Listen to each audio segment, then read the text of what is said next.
ನೇಗಿಲ ಹಿಡಿದ ಹೊಲದಳು ಹಾಡುತ್ತ ಉಳುವ ಯೋಗಿಯ ನೋಡಲ್ಲಿ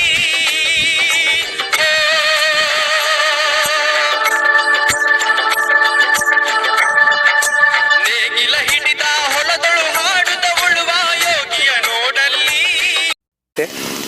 ಸ್ನೇಹಿತರೆ, ಇವಾಗ ಬ್ರಷ್ ಕಟ್ರು ಹೊಡೆಯೋದ್ರಿಂದ ಉಪಯೋಗನ ಅದರಿಂದ ತೊಂದರೆ ಆಗುತ್ತಾ ಅಥವಾ ಕಷ್ಟನ ಅನ್ನೋದಂತಹ ನಮ್ಮ ರೈತ ಬಾಂಧವರಿಗೆ ಭಾಳ ಒಂದು ದೊಡ್ಡ ಪ್ರಶ್ನೆ ಸ್ನೇಹಿತರೆ. ಯಾಕಂತಂದರೆ ನಾವೊಂದು ಸ್ವಲ್ಪ ಕಷ್ಟಪಟ್ಟು ಆ ಕೆಲಸ ಮಾಡದೇ ಇದ್ದರೆ ಏನು ಮಾಡೋಕ್ಕಾಗೋದಿಲ್ಲ ಸ್ನೇಹಿತರೆ, ಸಾಧನೆ ಮಾಡಲೇಬೇಕು. ಈಗ ನೋಡ್ರಿ, ಬ್ರಷ್ ಕಟ್ರಿಂದ ಏನು ಉಪಯೋಗ ಆಗುತ್ತೆ? ಈಗ ಈ ಕಳೆನ ಹಂಗೆ ಬಿಟ್ಬಿಟ್ರೆ ಬೇಸಿಗೆಯಲ್ಲಿ ತೇವಾಂಶನ ಎಳೆದ್ರ ಜೊತೆಗೆ ಪೋಷಕಾಂಶಗಳನ್ನು ಆಗ್ತಾವೆ ಸ್ನೇಹಿತರೆ. ಅದಕ್ಕೆ ಏನು ಮಾಡಬೇಕು? ಮುಚ್ಚಿಗೆ ಮಾಡಬೇಕು ಅಂತಂದರೆ ಏನು ಮಾಡಬೇಕು? ನಾವು ಮಲ್ಚರು ಮತ್ತು ಇದು ಫ್ಲ್ಯಾಶರ್ ಏನಾದರೂ ಹೊಡೆದ್ರೆ ಗಟ್ಟಿಯಾಗುತ್ತೆ, ಉಳುಮೆ ಮಾಡಬೇಕಾಗುತ್ತೆ. ಬೇಸಿಗೆಯಲ್ಲಿ ಉಳುಮೆ ಮಾಡಿದರೆ ಮಣ್ಣೆಲ್ಲ ಕದಲಿಬಿಟ್ಟು ಬೇಗ ಹಸಿ ಆರುವಂಥ ಚಾನ್ಸಸ್ಸು ಭಾಳ ಇದೆ ಸ್ನೇಹಿತರೆ. ಅದಕ್ಕೆ ಸುಮಾರು 1 ಅಡಿ 1.5 ಅಡಿ 2 ಅಡಿವರೆಗನ ಇದೆಲ್ಲ ಹುಲ್ಲು ಬೆಳೆದಿತ್ತು ಸ್ನೇಹಿತರೆ. ಹುಲ್ಲು ಬೆಳೆದಿರೋದ್ರಿಂದ ನಾನೆಲ್ಲ ಕ್ಲೀನಾಗಿ ಬ್ರಷ್ ಕಟ್ರ್ ಹೊಡೆದೀನಿ ನೋಡಿರಿ. ಗರಿನೆಲ್ಲ ಹಾಕಿದ್ದೀನಿ, ಎಲ್ಲ ಮುಚ್ಚಿಗೆ ಆಗಿದೆ. ಅದರದ್ದು ಎಲ್ಲ ತುಂಡು ಮಾಡ್ತೀವಲ್ಲ, ತುಂಡು ಎಲ್ಲ ಮಾಡೋದ್ರಿಂದ ತುಂಬಾ ಅನುಕೂಲ ಇದೆ ಸ್ನೇಹಿತರೆ. ಈಗೆಲ್ಲ ಒಳ್ಳೊಳ್ಳೆ ಹಿಂಗಾರುಗಳು, ಹೊಂಬಾಳೆಗಳು ಕೀಳ್ತಾ ಇದ್ದಾವೆ, ನೀವು ಗಮನಿಸ್ತಾ ಇದ್ದೀರಾ. ಈಗ ನಾವು ಅದಕ್ಕೆ ಯಾವುದೇ ರೀತಿಯಾಗಿ ಬೇರುಗಳಿಗೆ ಡಿಸ್ಟರ್ಬನ್ನು ಮಾಡಬಾರ್ದು ಸ್ನೇಹಿತರೆ. ಬೇರುಗಳಿಗೆ ಡಿಸ್ಟರ್ಬ್ ಮಾಡಿದರೆ ಏನಾಗುತ್ತೆ ಅಂತ ಹೇಳಿದರೆ ಪೋಷಕಾಂಶಗಳ ಲಭ್ಯತೆ ಕಮ್ಮಿ ಆಗಿಬಿಡ್ತವೆ. ನಾವು ಬೇರುಗಳು ಹರಿಯಿತು ಅಂತೇಳಿದರೆ ಪೋಷಕಾಂಶಗಳ ಲಭ್ಯತೆ ಕಮ್ಮಿ ಆಗಿಬಿಡ್ತವೆ. ನಮಸ್ಕಾರ ಸ್ನೇಹಿತರೆ, ಮನಸ್ಸಿನ ಮಾತು ವಿತ್ ರಾಘವೇಂದ್ರ ಯೂಟ್ಯೂಬ್ ಚಾನಲ್ಗೆ ಸ್ವಾಗತ. ಸ್ನೇಹಿತರೆ, ಯಾರೆಲ್ಲ ನಮ್ಮ ಚಾನಲ್ನ ಸಬ್ಸ್ಕ್ರೈಬ್ ಮಾಡ್ದೆ ನೋಡ್ತಾ ಇದ್ದೀರಾ, ದಯವಿಟ್ಟು ನಮ್ಮ ಚಾನಲ್ನ ಸಬ್ಸ್ಕ್ರೈಬ್ ಮಾಡಿರಿ. ಹೆಚ್ಚಿನ ಮಾಹಿತಿನ ಕಮೆಂಟ್ ಮೂಲಕ ತಿಳಿಸ್ರಿ. ನಿಮ್ಮ ಅನಿಸಿಕೆ ಅಭಿಪ್ರಾಯಗಳಿಗೆ ಕಮೆಂಟ್ ಯಾವಾಗಲೂ ಆನ್ ಆಗಿರುತ್ತೆ ಅಂತಂದು ಹೇಳ್ತಾ, ಸ್ನೇಹಿತರೆ, ನಾವೇನು ಯೂಟ್ಯೂಬರ್ಸ್ ಅಲ್ಲ, ನಾವು ರೈತರಾಗಿ ನಾವೊಂದು ಅನುಭವದಿಂದ ಈ ಒಂದು ಅಭಿಪ್ರಾಯವನ್ನು ನಾನು ಹಂಚ್ಕೊಳ್ತೀನಿ ಸ್ನೇಹಿತರೆ. ಈಗ ನಾನು ಕಳೆದ 2 ದಿವಸದಿಂದ ಬ್ರಷ್ ಕಟ್ರನ್ನು ಯೂಸ್ ಮಾಡಿದ್ದೀನಿ ಸ್ನೇಹಿತರೆ. ಬ್ರಷ್ ಕಟ್ರನ್ನು ಒಂದು ವೀಡಿಯೋಸನ್ನು ಸೈಡಲ್ಲಿ ತೋರಿಸೋ ಒಂದು ಪ್ರಯತ್ನ ಮಾಡ್ತೀನಿ ನಿಮಗೆ. ನೋಡಿರಿ, ಯಾವ ರೀತಿ ಬ್ರಷ್ ಕಟ್ರಿಂದ ಏನು ಉಪಯೋಗ. ಗರಿ ತೆಗೆದು ಹಾಕೋದು ಅದೇ ನಾವು ಬೇಜಾರು ಮಾಡ್ಕೊಂಡ್ರೆ ಈಗೆಲ್ಲ ಫ್ಲ್ಯಾಶರ್ಗಳು ಅವೆಲ್ಲ ಬಂದುಬಿಡ್ತವೆ. ಅದನ್ನ ಯೂಸ್ ಮಾಡೋದ್ರಿಂದ ಅನಾನುಕೂಲನೇ ಜಾಸ್ತಿ. ಈಗ ನೋಡ್ರಿ, ಎಲ್ಲ ಒಂದು ಹಸಿರೆಲ್ಲ ಗೊಬ್ಬರ ಟೈಪನ್ನು ಆಗುತ್ತೆ. ಎಲ್ಲ ನೆಲಮಟ್ಟಕ್ಕೆ ಹೊಡೆಯೋದ್ರಿಂದ ನಾವು ಬೇರುಗಳಿಗೆ ಏನು ಡಿಸ್ಟರ್ಬ್ ಆಗೋದಿಲ್ಲ. ನೋಡ್ರಿ, ಎಲ್ಲ ಮುಚ್ಚಿಗೆ ಆಗ್ತಿದೆ. ತುಂಬಾ ಅನುಕೂಲ ಆಗುವಂತಹ ವಾತಾವರಣ. ನಾವೇನಾದರೂ ನೀರು ಬಿಟ್ಟಾಗ ತೇವಾಂಶ ಹಂಗೆ ಹಿಡಿದಿಟ್ಕೊಳ್ಳುತ್ತೆ. ಅದು ನಾವು ನೆಲ ಏನಾದರೂ ಸಡಿಲಿಸಿದ್ವಿ ಅಂತಂದರೆ ಈಗ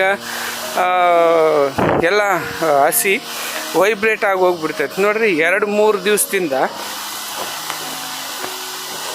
2-3 ದಿವಸ ಆಯಿತು ನೀರು ಬಿಟ್ಟು, ತೇವಾಂಶ ಹಂಗೆ ಇದೆ. ನಾವು ಏನಾದರೂ ಅದನ್ನು ಬೇಸಾಯ ಹೊಡೆದೋ ಇಲ್ಲ ರೋಟೋವೇಟ್ರ್ ಹೊಡೆಯೋದಾಗಲಿ ಇಲ್ಲ ಬಾಂಡ್ಲಿ ಹೊಡೆಯೋದಾಗಲಿ ಅದೇನಾದರೂ ನಾವು ಡಿಸ್ಟರ್ಬ್ ಮಾಡಿದ್ವಿ ಅಂತೇಳಿದರೆ ಅದರಲ್ಲೆಲ್ಲ ಮಣ್ಣು ಸೊಡ್ಲಾಗಿ ಈ ಒಂದು ಬಿಸಿಲು, ಈ ಒಂದು ಟೆಂಪ್ರೇಚರಿಗೆ ಏಪ್ರಿಲ್ 3ನೇ ತಾರೀಕು ಸುಮಾರು 36-37 ಡಿಗ್ರಿ ಸೆಲ್ಸಿಯಸ್ ಉಷ್ಣಾಂಶ ಐತೆ. ಈ ಉಷ್ಣಾಂಶದಲ್ಲಿ ನಾವೇನಾದರೂ ನೆಲ ಕದಲಿಸಿದ್ವಿ ಅಂತೇಳಿದರೆ ಒಂದು ಅರಳು ಡ್ರಾಪಿಂಗು ಮತ್ತು ಭಾಳ ಒಂದು ಸಮಸ್ಯೆನ ಎದುರಿಸ್ಬೇಕಾಗುತ್ತೆ ಸ್ನೇಹಿತರೆ. ನಮ್ಮ ಮರದಲ್ಲಿ ನೋಡ್ತಾ ಇದ್ರೆ ಅರಳು ಡ್ರಾಪಿಂಗು ಭಾಳ ಕಮ್ಮಿ ಆಗ್ತಾಯಿದೆ. ಎಲ್ಲೋ 1 ಗಿಡ 2 ಗಿಡ ಅದು ಸರ್ವೇ ಸಾಮಾನ್ಯವಾಗಿ ಆಗ್ತಾ ಇರುತ್ತೆ ಸ್ನೇಹಿತರೆ. ಅದಕ್ಕೇನು ತಲೆ ಕೆಡಿಸಿಣಂಗೆ ಇಲ್ಲ. ಯಾಕಂತಂದರೆ ಕೆಲವೊಂದು ನ್ಯೂಟ್ರಿಷನ್ ಡಿಫಿಷಿಯನ್ಸಿಂದ ಆಗುತ್ತೆ. ನ್ಯೂಟ್ರಿಷನ್ಸ್ ಮೈಕ್ರೋನ್ಯೂಟ್ರಿಷನ್ಸ್ ಕಮ್ಮಿ ಆದರೂ ಆಗುತ್ತೆ, ಜಾಸ್ತಿ ಆದ್ರೂ ಆ ಅರಳು ಉದುರೋದು. ತಿರ್ಗಿ ನೀರು ಜಾಸ್ತಿ ಕೊಟ್ಟರು ಅರಳು ಉದುರುತ್ತೆ. ನೀರು ಕಮ್ಮಿ ಆದ್ರೆ ಉದುರುತ್ತೆ. ತಿರ್ಗಾ ನೀರು ಜಾಸ್ತಿ ಕೊಟ್ಟು ಕಮ್ಮಿ ಮಾಡಿದರೂ ಉದುರುತ್ತೆ, ಕಮ್ಮಿ ಕೊಟ್ಟು ಜಾಸ್ತಿ ಮಾಡಿದರೂ ಉರುಳುತ್ತೆ ಸ್ನೇಹಿತರೆ. ಅದಕ್ಕೆ ಒಂದು ಕ್ಲಾಕ್ ವೈಸು ನಾವು ನೀರನ್ನು ನಿರ್ವಹಣೆ ಮಾಡಬೇಕಾಗುತ್ತೆ ಸ್ನೇಹಿತರೆ. ಈಗ ನಾನು ಸುಮಾರು 2 ಎಕರೆಗೆ ಒಂದು ಬೋರು 2 ಎಕರೆ ಇದೆ. ಒಂದು ಬೋರ್ನಲ್ಲಿ ಒಂದು ದಿವಸಕ್ಕೆ 2 ಟೈಮು ಒಂದು ವಾಲಿಗೆ ಬಿಡ್ತೀನಿ. 6 ವಾಲು 6 ದಿವಸ ಆಗಿ ಬರುತ್ತೆ ಸ್ನೇಹಿತರೆ. ಒಂದು ವರ್ಷದಿಂದ ಇದೇ ರೊಟೇಷನ್ ಆಗ್ತಾ ಐತೆ.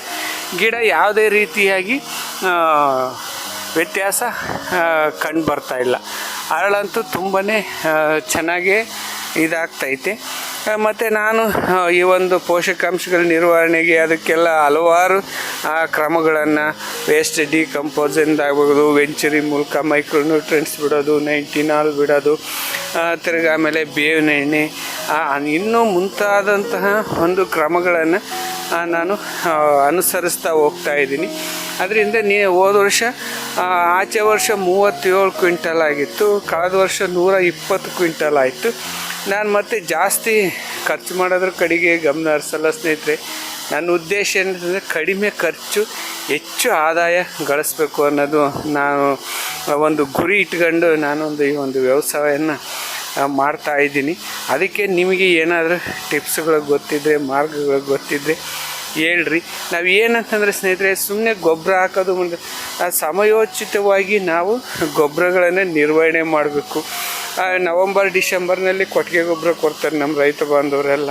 ಒಳ್ಳೆ ಬೇಸಿಗೆ ಟೈಮ್ನಲ್ಲಿ ಆಗುತ್ತೆ. ಅದೇ ಟೈಮ್ನ ಜೂನ್ ಜುಲೈನಲ್ಲಿ ಕೊಡೋದ್ರಿಂದ ಆ ಕೊಟ್ಟಂತಹ ಕೊಟ್ಟಿಗೆ ಗೊಬ್ಬರ ಹೆಚ್ಚು ಕಮ್ಮಿ ನವಂಬರ್ ಡಿಸೆಂಬರ್ವರೆಗೂ ಇರುತ್ತೆ ಸ್ನೇಹಿತರೆ. ನವಂಬರ್ ಡಿಸೆಂಬರ್ನಲ್ಲಿ ಮೈಕ್ರೋನ್ಯೂಟ್ರೆಂಟ್ಸು ಮತ್ತು ಲಘು ಪೋಷಕಾಂಶ ಇನ್ನಿತರ ಪೋಷಕಾಂಶಗಳನ್ನು ನಿರ್ವಹಣೆ ಮಾಡಿದರೆ ಸಾಕಾಗುತ್ತೆ. ಒಳ್ಳೆ ಇದು ಬರುತ್ತೆ. ಅದರಾಗೂ ನಮ್ಮ ರೈತ ಬಾಂಧವರು ಕೊಟ್ಟಿಗೆ ಗೊಬ್ಬರನ ಯಥೇಚ್ಛವಾಗಿ ಕೊಡೋದ್ರಿಂದ ಕಾವು ಜಾಸ್ತಿ ಸ್ನೇಹಿತರೆ. ಈ ಬಿಸಿಲಿಗೂ ಅದಕ್ಕೂ ಮೇಲೆ ಕೆಳಗೆ ಫುಲ್ ಹೀಟಾಗಿ ಅರಳು ಉದುರೋದು ಚಾನ್ಸಸ್ಸು ಭಾಳ ಇದೆ ಸ್ನೇಹಿತರೆ. ಅದಕ್ಕೆ ಈ ಒಂದು ಬ್ರಷ್ ಕಟ್ರನ್ನ ಮಾಹಿತಿ, ಈ ಒಂದು ಬ್ರಷ್ ಕಟ್ರನ್ನ ಬಳಸೋದ್ರಿಂದ ತುಂಬಾ ಅನುಕೂಲ ಆಗುತ್ತೆ ಸ್ನೇಹಿತರೆ. ಸುಮಾರು 2 ಎಕರೆಗೆ ನಾವು ಟ್ರ್ಯಾಕ್ಟ್ರ್ ಎಲ್ಲ ಓಡಿಸಿ ಎಲ್ಲ ರೆಡಿ ಮಾಡಬೇಕು ಅಂತಂದರೆ ಸುಮಾರು ಏನಿಲ್ಲ ಅಂತಂದ್ರೂ ಒಂದು 5,000 ರಿಂದ 6,000 ರೂಪಾಯಿ ಖರ್ಚಾಗುತ್ತೆ ಸ್ನೇಹಿತರೆ. 10 ಲೀಟ್ರ್ ಪೆಟ್ರೋಲ್ನಲ್ಲಿ ಇಡೀ 2 ಎಕರೆನೇ ನೋಡಿರಿ ಎಷ್ಟು ನೀಟಾಗಿ ಖರ್ಚು ಮಾಡ್ಕೊಂಡಿದ್ದೀನಿ. ಇನ್ನು 1 ತಿಂಗಳು 2 ತಿಂಗಳು ಬಿಟ್ಟು ಇನ್ನೊಂದು 10 ಲೀಟ್ರ್ ಹಾಕ್ಬಿಟ್ರೆ ತುಂಬಾ ಇದಾಗುತ್ತೆ. ಈ ಒಂದು ಗರಿಗಳನ್ನೆಲ್ಲ ಅಲ್ಲೇ ಮಲ್ಚಬೇಕಾಗುತ್ತೆ ಸ್ನೇಹಿತರೆ. ಈ ಗರಿಗಳದ್ದೇ ಬ್ರಷ್ ಕಟ್ರ್ ಹೊಡೆಯೋದ್ರಿಂದ ಗರಿಗಳದ್ದೇ ಒಂದು ಸ್ವಲ್ಪ ಸಮಸ್ಯೆ ಆಗುತ್ತೆ. ಆದ್ರೂ ಅನಿವಾರ್ಯವಾಗಿ ನಾವು ನಿರ್ವಹಣೆ ಮಾಡಲೇಬೇಕಾಗುತ್ತೆ. ಕೆಲವು ರೈತ ಬಾಂಧವರು ಹೇಳ್ತಾರೆ, ಎಲ್ಲ ಫ್ಲ್ಯಾಶರ್ ಹೊಡಿಸ್ಬಿಡ್ರಿ, ಫ್ಲ್ಯಾಶರ್ ಹೊಡಿಸಿ ಗಟ್ಟಿಯಾಗುತ್ತಲ್ಲ ನೆಲ, ಆ ರೋಟವೇಟ್ರ್ ಹೊಡೆದು ಬಿಡ್ರಿ ಅಂತ ಹೇಳ್ತಾರೆ ಸ್ನೇಹಿತರೆ. ರೋಟವೇಟ್ರು ಹೊಡಿತೀವಿ, ಹೊಡೆಯೋದಂತಲ್ಲ, ಹೆವಿ ವೆಹಿಕಲ್ಸ್ ಓಡಾಡಿ ನೆಲ ಎಲ್ಲ ಗಟ್ಟಿ ಎಷ್ಟೊಂದು ಸೂಕ್ಷ್ಮಾಣು ಜೀವಿಗಳು, ಎರೆಹುಳುಗಳು ಎಲ್ಲ ನಾಶವಾಗೋ ಚಾನ್ಸಸ್ಸು ಭಾಳ ಇದೆ ಸ್ನೇಹಿತರೆ. ಎರೆಹುಳುಗಳು ಮೇಯ್ನಾಗಿ ಆಕ್ಟಿವೇಟ್ ಆಗೋಕ್ಕೆ ಮೆದುವಾದ ನೆಲ ಬೇಕು ಸ್ನೇಹಿತರೆ. ಮೆದುವಾಗಿ ಇರಬೇಕು, ಅದಕ್ಕೂ ಪೂರಕವಾದ ವಾತಾವರಣ ಇರಬೇಕು.